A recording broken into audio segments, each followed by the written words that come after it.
बोली तो बोली, चलनी भी बोली। पाकिस्तान के प्रधानमंत्री इमरान खान ने अब अमेरिका को ले लिया है निशाने में। वहीं उत्तर कोरिया के बारे में आई बड़ी रिपोर्ट जो अमेरिका और जापान को चिंता में डाल सकती है। दूसरी तरफ भारत चीन की सीमा में क्या टकराएंगे अमेरिकी B-2 बॉम्बर्स और चीनी S-400। अमेरिकी रिपोर्ट में बड़ा खुलासा। भारत की नेवी में भी चल रही है तैयारी। वहीं तिब्बत में चीन ने सुबह सुबह किया अभ्यास। आइए जानते हैं इन खबरों को विस्तार से। पाकिस्तान ने अब भारत और चीन को लेकर एक बड़ा बयान दे दिया है, साथ ही साथ अमेरिका को भी घसीट लिया है। ऐसा लगता है जैसे कि सऊदी अरब वाले प्रकरण से अभी तक पाकिस्तान को सीख नहीं मिली है। सऊदी अरब से अपने रिश्ते तो बिगाड़ ही लिए हैं पाकिस्तान ने, अब धीरे धीरे अमेरिका से भी खुलकर अपने रिश्ते को बिगाड़ने की तैयारी में है। ऐसा ही कुछ करा है पाकिस्तान के प्रधानमंत्री इमरान खान ने। चीन के साथ साथ रहते रहते इतनी मति भ्रष्ट हो गई है पाकिस्तान की कि अब पाकिस्तान अमेरिका को भी घसीट रहा है और अमेरिका के बारे में भी ऐसी बातें कर रहा है जो उसे नहीं करनी चाहिए। भारत और चीन में चल रहे तनाव के बीच पाकिस्तानी प्रधानमंत्री इमरान खान ने अमेरिका को लताड़ा है।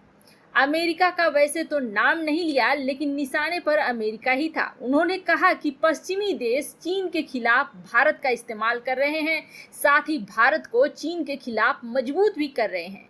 सऊदी अरब से झटका खाए पाकिस्तानी प्रधानमंत्री ने अपने आयरन ब्रदर चीन की शान में कसीदे कढ़े। उन्होंने कहा कि पाकिस्तान और चीन लंबे समय से दोस्त हैं और हमारा भविष्य चीन के साथ जुड़ा हुआ है।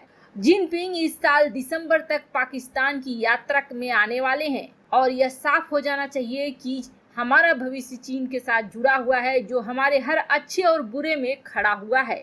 उन्होंने कहा कि चीन और पाकिस्तान दोनों ही एक दूसरे के महत्व को मान्यता देते हैं और संबंधों को मजबूत करने में जुटे हुए हैं। वैसे आपको बता दें, पाकिस्तान के ग्वादर पोर्ट पर बड़ी तेजी से कब्जा कर रहा है चीन। हालांकि आंखें बंद करके बैठे हैं इमरान खान। पाकिस्तानी पीएम ने भारत चीन तनाव पर बिना नाम लिए अमेरिका पर निशाना साधा और उन्होंने कहा कि यह दुर्भाग्यपूर्ण है कि पश्चिमी देश भारत का इस्तेमाल चीन के खिलाफ कर रहे हैं। सऊदी अरब के साथ चल रहे तनाव पर भी इमरान खान ने सफाई दी और उनका कहना था कि पाकिस्तान मुस्लिम देशों को बांटने के लिए नहीं बल्कि एकजुट करने के लिए काम कर रहा है। वैसे जब यह पूछा गया कि सऊदी अरब ने आपका साथ नहीं दिया, तो इमरान खान ने बड़ी ही सफाई से कहा कि यह उनकी विदेश नीति है और मेरी विदेश नीति अलग है। तुर्की और चीन के सुर में सुर मिलाते हुए प्रधानमंत्री इमरान खान ने फिलिस्तीन लोगों की समस्याओं के समाधान हुए बिना इजराइल को भी मान्यता नहीं देगा, ऐसा ऐलान करा। वैसे आपको बता दें, लद्दाख के पेंगोंग झील और देपसांग में पीछे हटने से इनकार कर रहे चीन ने तिब्बत में जोरदार युद्धाभ्यास भी करा है। इस दौरान चीनी तोपों ने वहां बम बरसाने का अभ्यास किया। चीनी रॉकेट फोर्स ने भी लाइव फायर ड्रिल करी और ऐसा माना जा रहा है कि चीन भारत पर दबाव बनाने के लिए लगातार लद्दाख के सटे इलाकों में युद्धाभ्यास करके अपना शक्ति प्रदर्शन दिखाना चाहता है। चीनी सेना ने सुबह सुबह 4 बजे एकजुट होकर कई यूनिटों के साथ हमले का अभ्यास करा। क्या चीनी सेना को अब तिब्बत में डर लगने लगा है? चीनी सेना जिस तरह से चारों तरफ मोर्चे खोल रही है, उसे देखकर तो यही लग रहा है चीन अपनी बर्बादी को न्योता दे रहा है, क्योंकि भारतीय नौसेना भी अब लगातार बैठक कर रही है, चारों तरफ तैयारी कर चुकी है। यहाँ तक कि युद्धपोत उतार दिए गए हैं, सर्विलांस उतार दिए गए हैं, सर्विलांस जहाज काम कर रहे हैं जो कि निगरानी पर रख रहे हैं चीन को। यही नहीं, भारत अच्छे से जानता है कि दक्षिण चीन सागर में जिस तरह से आक्रामक रुख अपनाए हुए है चीन, वही रुख अब वो हिंद महासागर में अपनाएगा। लेकिन हिंद महासागर में इस बार उसका पाला हिंद महासागर के सुपर पावर से पड़ेगा। इसलिए भारत ने भी अपनी तैयारी उसी हिसाब से मजबूत कर ली है। इन सब के बीच जो बड़ी खबर है वह यह है कि भारत और चीन की सीमा पर भिड़ंत होने वाली है। क्या अमेरिकी B-2 स्टील्थ बॉम्बर्स और चीनी S-400 की। पत्रिका और रिपोर्ट तो यही कह रहे हैं।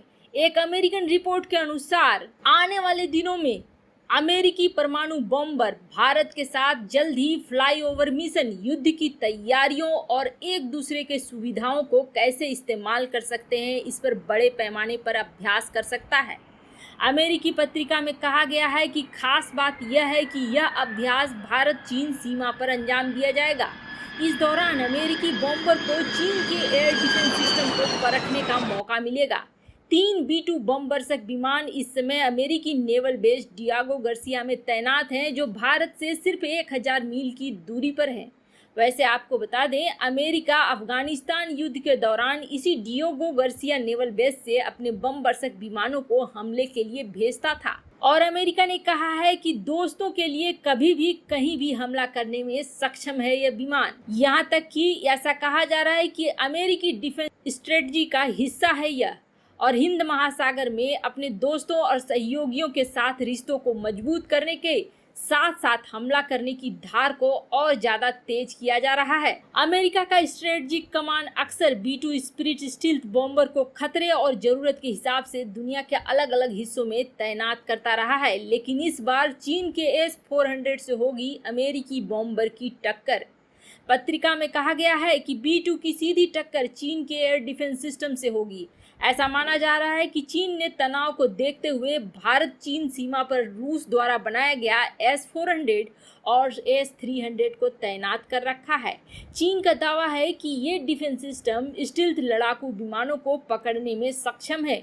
उधर अमेरिका ऐसे किसी भी खतरे से निपटने के लिए 30 साल पुराने इन बमबरसक विमानों में लगातार नए सेंसर, कंप्यूटर, हथियार और इलेक्ट्रॉनिक उपकरण लगाता रहा है। B-2 के कंप्यूटर को बदलकर अब 1000 गुना ज़्यादा तेजी से काम करने वाले कंप्यूटर लगाए गए हैं और विशेषज्ञ तो यहाँ तक कहते हैं कि परमाणु बॉम्बर रेडार की पकड़ में नहीं आता है और चुपके से हमले को अंजाम देने में सक्षम है। भारत और चीन की सीमा में चीन की एक गलती अब एक बड़ी लड़ाई को जन्म दे सकता है। वहीं उत्तर कोरिया से आ रही है जो खबर, वह अमेरिका और जापान के लिए थोड़ा चिंताजनक है। उत्तर कोरिया अपने परमाणु बमों के जखीरे को लगातार बढ़ा रहा है। अमेरिकी सेना के एक आंतरिक रिपोर्ट में यह दावा किया जा रहा है कि किम जोंग उन के सेना के पास 60 से ज़्यादा परमाणु बम मौजूद हैं, जिनके निशाने पर अमेरिका, जापान और दक्षिण कोरिया हैं। इसके अलावा उत्तर कोरिया के पास दुनिया में तीसरा सबसे ज़्यादा रासायनिक हथियारों का जखीरा है, जिसका कुल वजन 5000 टन से ज़्यादा है। US department of army headquarter के नॉर्थ कोरिया टैक्टिक्स नाम की रिपोर्ट में दावा किया गया है कि किम जोंग उन अपनी रक्षा के लिए हथियारों का त्याग नहीं करेंगे। आर्मी हेडक्वार्टर ने यह भी अनुमान जताया है कि उत्तर कोरिया के पास 20 से 60 परमाणु बम हैं। इसके अलावा उसके पास हर साल 6 नए उपकरणों को बनाने की क्षमता है। यह कहा जा रहा है कि उत्तर कोरिया के पास लगभग 20 तरह के 2500 से 5000 टन रासायनिक हथियार भी हैं और संभावना यह जताई जा रही है कि उत्तर कोरिया की सेना इन रासायनिक हथियारों का इस्तेमाल तोपखाने के गोले बनाने में कर सकती है। इसके अलावा किम की सेना ने बायोलॉजिकल वेपन भी तैयार किया है, जिसे किसी भी मिसाइल में फिट किया जा सकता है। ऐसा कहा जा रहा है कि उत्तर कोरिया अपने परमाणु कार्यक्रम को इसलिए विकसित कर रहा है क्योंकि उसे लगता है कि परमाणु हमला करने का खतरा उसके दुश्मन देशों को उत्तर कोरिया में तख्ता पलट करने की संभावनाओं से रोकेगा। वैसे बता दें, एक तरफ किम जोंग उन परमाणु हथियारों को बनाने में व्यस्त हैं, तो वहीं दूसरी तरफ हालात ऐसे हैं कि देश के नागरिकों के सामने खाने का संकट पैदा हो गया है।